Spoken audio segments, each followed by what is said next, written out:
பரிசுத்த நாமத்துக்கு ஸ்தோத்திரம்.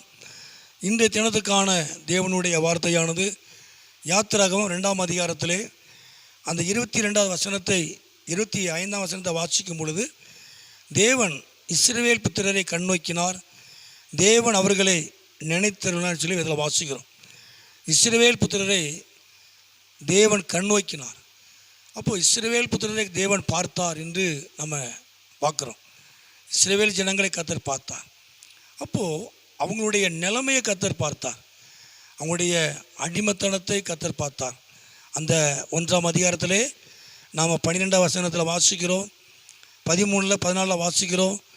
அதாவது மிகவும் கொடுமையாய் வேலை வாங்கினார்கள், அவர்களை கொடுமையாய் நடத்தினார்கள். எகிப்தியர்கள் அவர்களை கொடுமையாய், இஸ்ரவேல் ஜனங்களை கொடுமையாய் நடத்தப்பட்டார்கள். 3ஆம் அதிகாரத்திலே கூட நம்ம வாசிக்கிறோம். அந்த 6ஆம் வசனத்தில் 7ஆம் வசனத்திலாம் 9 வாசிக்கிறோம். அவர்களை ஒடுக்கினார்கள், அவர்கள் மிகவும் கொடுமையாக நடத்தப்பட்டார்கள், ஒடுக்கினார்கள் என்று சொல்லி வேதத்தில் வாசிக்கிறோம். அவங்களுடைய குக்குரல், அவங்களுடைய வேதனை, அவங்களுடைய பெருமூச்சை கர்த்தர் கேட்டார். அப்போ இஸ்ரவேல் ஜனங்களை கண்ணோக்கினார் என்று நாம் பார்க்கும் பொழுது, அப்போ அதை எதை பார்க்கிறார் என்றால், அவங்களுடைய வேதனை, அவங்களுடைய நெருக்கம், அவங்களுடைய குக்குரல், பெருமூச்சு, அவர்கள் கொடுமையாய் நடத்தப்படுகிறது எல்லாவற்றையும் கர்த்தர் பார்த்து தேவன் அவர்களை விடுவிக்கும்படியாய் நினைத்தார். அப்போ ஆண்டவர் இந்த நாட்களிலே அவர் உங்களை காண்கிற ஒரு நல்ல தேவனாக இருக்கிறார். அவர் உங்களை காண்கிற தேவன். உங்களுடைய ஒடுக்குதலையும், உங்களுடைய நெருக்கத்தையும், உங்களுடைய குக்குரல், உங்களுடைய பெருமூச்சு எல்லாவற்றையும் தேவன் இந்த நேரத்தில் அவர் காண்கிற ஒரு நல்ல தேவன். அவர் எல்லா ஒடுக்கத்தையும், எல்லா விதமான நெருக்கத்தையும், எல்லா பெருமூச்சையும் அவர் மாற்றுவதற்கு அவர் உண்மை உள்ள ஒரு நல்ல தேவனாக இருக்கிறார். நிச்சயமாகவே இந்த நாட்களிலே நீங்கள் விடுகிற பெருமூச்சு யாருக்கும் தெரியாது, ஆனால் தேவனுக்கு நல்லா தெரியும்.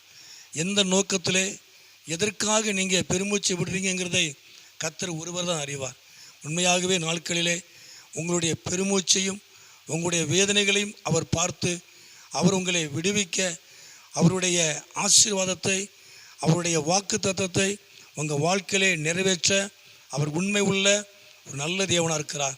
இஸ்ரவேல் ஜனங்களுடைய உபத்திரத்தையும் பிரச்சனைகளையும் குக்குரலையும் கேட்டு அவர்களை விடுவித்து அவர்களுக்கு சொல்லப்பட்ட வாக்கு தத்தத்தை கர்த்தர் நிறைவேற்றினார். தேவன் அவர்களை வழி நடத்தினார், அவர்களை ஆசீர்வதித்தார். அதே போல் இந்த நாட்களிலே உங்களுடைய எல்லா பிரச்சனைகளையும், எல்லா விதமான வேதனைகளையும், உங்களுடைய எல்லா பெருமூச்சையும் அவர் பார்த்து உங்களை விடுவித்து தேவன் உங்கள் வாழ்க்கையில் ஒரு பெரிதான காரியத்தை செய்வார்.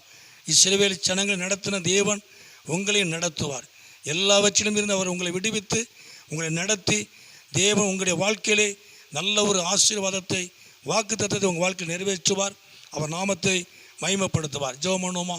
எங்களை அதிகமாக நேசிக்கிற நல்ல பிதாவே, அருமையான இந்த நேரத்துக்காய் ஸ்தோத்திரம். இந்த சத்தத்தை கேட்டுக்கொண்டிருக்கிற ஒவ்வொரு பிள்ளைகளையும், ஆண்டவரே குடும்பங்களையும் என் தேவன் ஆசீர்வதிப்பீராக.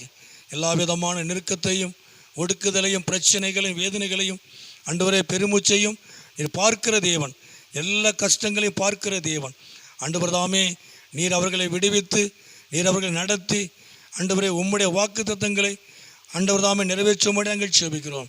ஒவ்வொரு பிள்ளைகளையும் குடும்பத்தையும் நீர் ஆசீர்வதியும், நாமத்தை மகிமைப்படுத்தும். இயேசுவின் நாமத்தில் ஜெபிக்கிறோம் நல்ல பிதாவே. ஆமேன், ஆமேன்.